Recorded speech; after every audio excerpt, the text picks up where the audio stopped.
The church is also meant to teach us what it takes to be outstanding as believers.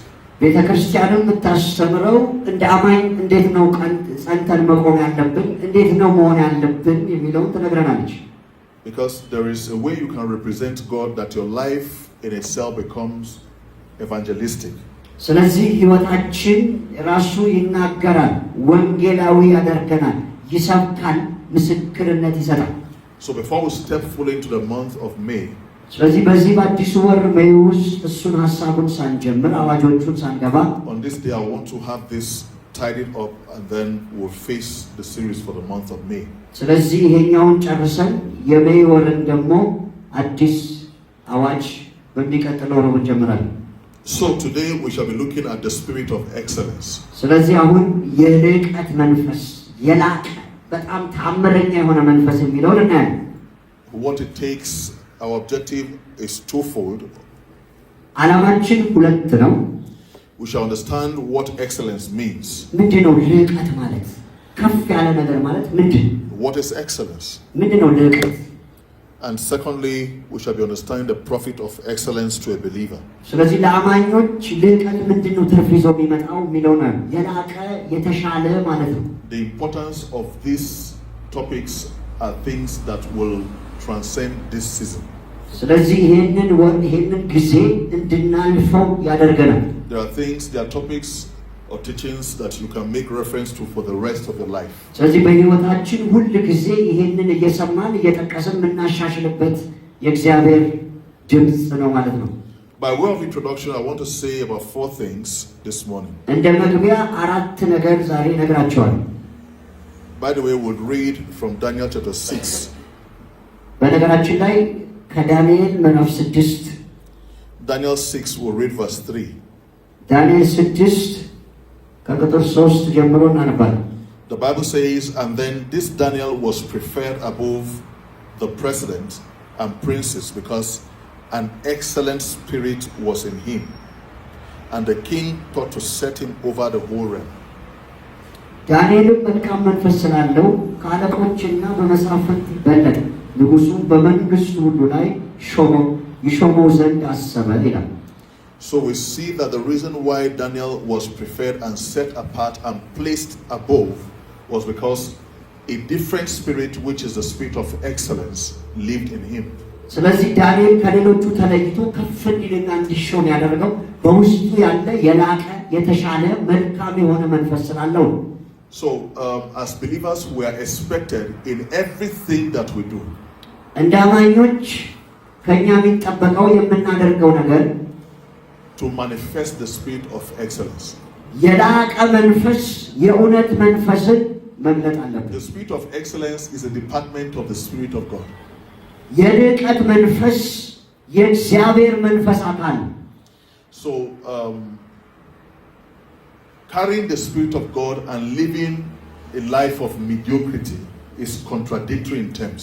ስለዚህ የእግዚአብሔርን መንፈስ ይዘን ኑሯችን ግን ግራ የሚያጋባ ከሆነ ይሄ ችግር። Like I said, we'll look at 4 things by way of introduction this morning. እንደ መግቢያ 4 ነገሮችን በዚህ ማለዳ እናያለን። The first thing we'll look at is the fact that we serve a God of excellence. የመጀመሪያ የምናየው የላቀ አምላክ የምናገለግለውን ነው። We serve the God of excellence. የልቀት አምላክን ነው የምናገለግለው። This is made manifest in every realm of God. በየትኛውም ደረጃና ዓለም ይገለጣል ይሄ የልቀት የላቀ እግዚአብሔር መንፈስ። If you look at the creation, ተፈጥሮን ብታያቸው you realize that everything that God did had a specificity. ስለዚህ ሁሉም እግዚአብሔር የሰራው ስታዩት የራሱ የሆነ የተለየ ነገር አለ። A touch of precision and outstandingness. በጣም ልዩ የሆነ ከሌላው የበለጠ የሚገርም ነገር አለ። Everything about God is excellent. ሁሉም በእግዚአብሔር ዘንድ ምርጥ የተባለ ነው። So you cannot be serving and representing God in mediocrity. ስለዚህ እግዚአብሔርን እያገለገልን እግዚአብሔር ፊት እያለን ዝም ብሎ ሰው መሆን አይቻልም፣ ወይ መሀል ሰፋሪ መሆን አንችልም። The psalmist said in Psalm 8 verse 1.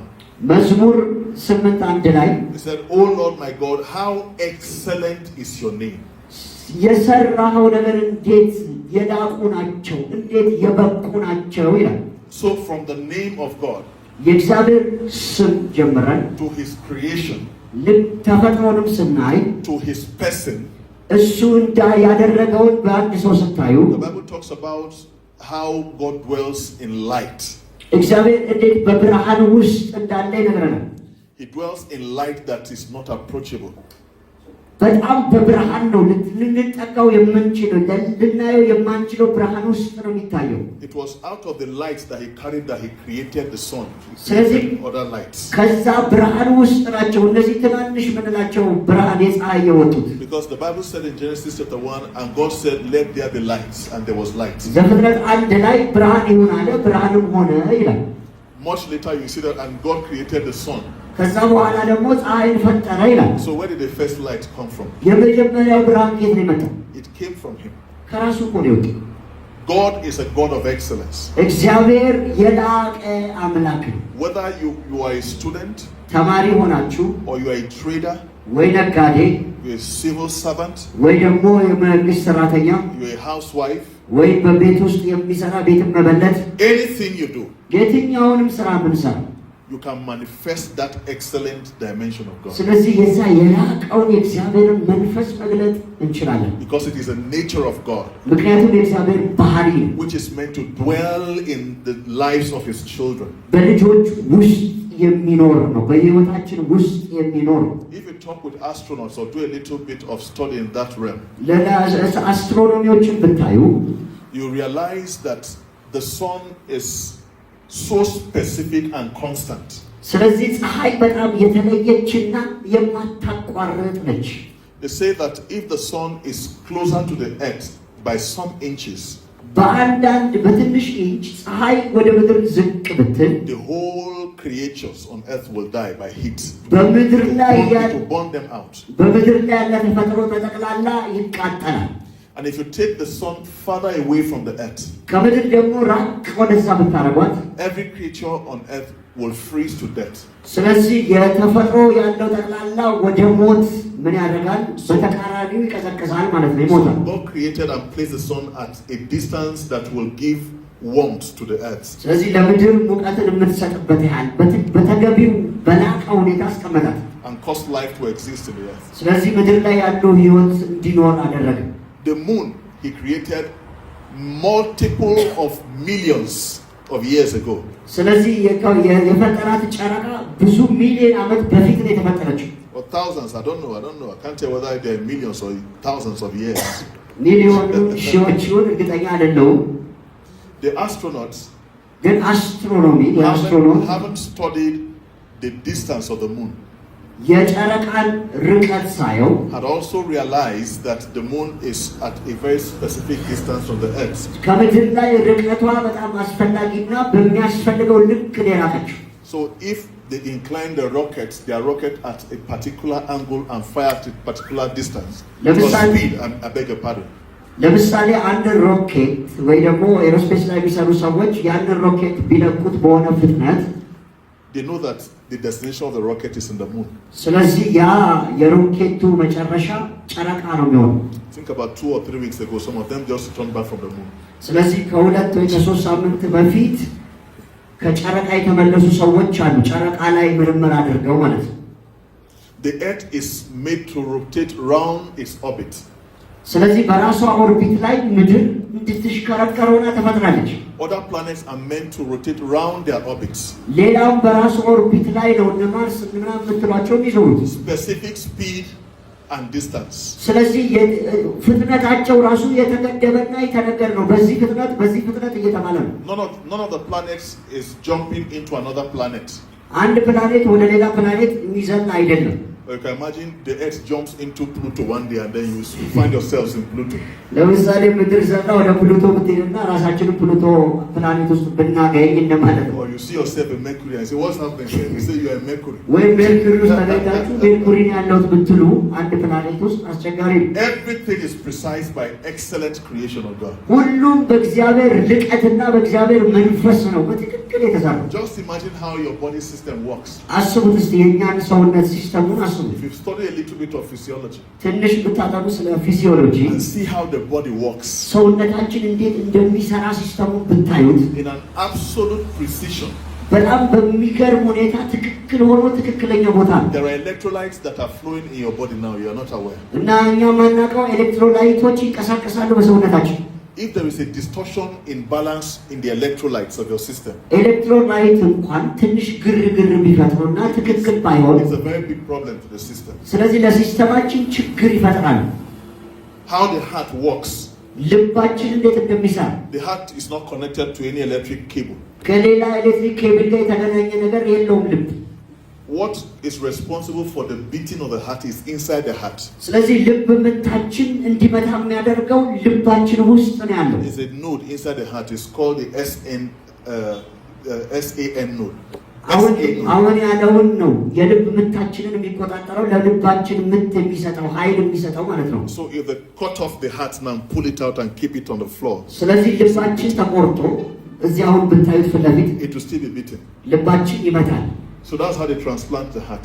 ለዚህ ነው ልብ ቀዶ ጠገና የሚያደርጉት በዚህ መንገድ ነው። They can sever it from the person and put in a fluid to preserve. ስለዚህ ከሰውየው ያወጡትና ያኛው ምት የሚያስቀጥል ማሽን ላይ ያደርጉታል። And they can be there in that fluid beating for the next 10-20 years. ስለዚህ ለ10-15 ዓመት እንደዛ ይቀጥላል። Even though the owner of the heart had died and gone. ሰውየው እንኳን ቢሞት ያ ማሽን ላይ ይቀጥላል ማለት ነው። All right? Yeah. It's called a sinoatrial node. It's inside there. That's where the signal for the heartbeat is released. ስለዚህ ልብ ምታችን እንዲመታ የሚያደርገው ልብ ውስጥ ራሱ ያለው ማለት ነው። ኃይል ጉልበት የሚሰጠው አለ። Imagine how urine is formed. እስቲ አስቡት፣ የምንጸዳዳበትን መንገድ አስቡት። Urine is formed from the blood. ከደም ነው የሚጀምረው። As you are drinking water, ውሃ እንጠጣለን። the water flows into your system, በሰውነታችን ሲስተም ውስጥ ይገባል። flows eventually into your blood. ስለዚህ በደማችን ውስጥም ይፈሳል። As you are eating, waste goes into the blood. ስንበላ የምግቡ ደግሞ የሚወገደው በደማችን ውስጥ ተጣርቶ ነው የሚመጣው። And the blood flows through the kidneys. ስለዚህ በኩላሊት ደም ይፈሳል። And then the kidneys filter the blood. ያ ኩላሊታችን ደማችንን ያጠራዋል እንደ ፊልትሮ። It filters and purifies the blood again. ስለዚህ ደማችንን ድጋሚ ያጠራዋል። The waste goes out as urine. ስለዚህ የማያስፈልገው ወደ ሽንት ይሄዳል። The blood is purified. ግን ደሙ የጠራ ሆነ ማለት ነው። That's why when people have kidney problems, ለዚህ ነው ሰዎች የኩላሊት ችግር ሰው ሲኖረው their kidney is not able to filter the blood anymore. ስለዚህ ደምን ማጣራት አይችልም ማለት ነው። ኩላሊት ችግር አለት ይባል። All the waste accumulates in their body. ስለዚህ ደም ውስጥ ያለ መጣራት ያለበት ነገር በደማችን ይከማቻል። So they have to go through dialysis from machine to help purify the blood. ስለዚህ በማሽን ያንን ነገር ማጣራት ደሙ መጣራት አለበት። ከዛ በኋላ ወደ ሰውነታችን እንዲገባ የሚያደርጉት ለዛ ነው። That will never be your portion. በጌታ በኢየሱስ ስም የኛ እድል እንደዚህ አይሆንም። It will never come close to your loved ones. መቼም የምትወዷቸው ሰዎች እንኳን እንደዚህ አይነት ነገር አይቀርባቸው። I'm just saying this to explain to us how excellent God is. እግዚአብሔር እንዴት የላቀ እንደሆነ እንድታውቁልኝ ነው የነገርኳችሁ። When God wanted to build the tabernacle እግዚአብሔር ያንን ታቦት ሲሰራ in the wilderness, በዛ በምድረ በዳ the Bible said he filled Bezalel, the son of Uri, ቤዛሊል የሚባል አንድ ሰው መረጠ። with the spirit of wisdom, ጥበብ አለው፣ የጥበብ መንፈስ አለው። in all craftiness, ስለዚህ በሚሰራው በሚያንጸው ነገር ውስጥ and with his friend Aholiab. ስለዚህ በጣም ከጓደኛው ላይ የሚባለው ጋር And then he gave them the wisdom to create and carve what will be put in the temple. ስለዚህ በቤተ መቅደሱ ውስጥ ታቦቱ እንዴት እንደሚሰራ እግዚአብሔር ጥበብ ሰጣቸው።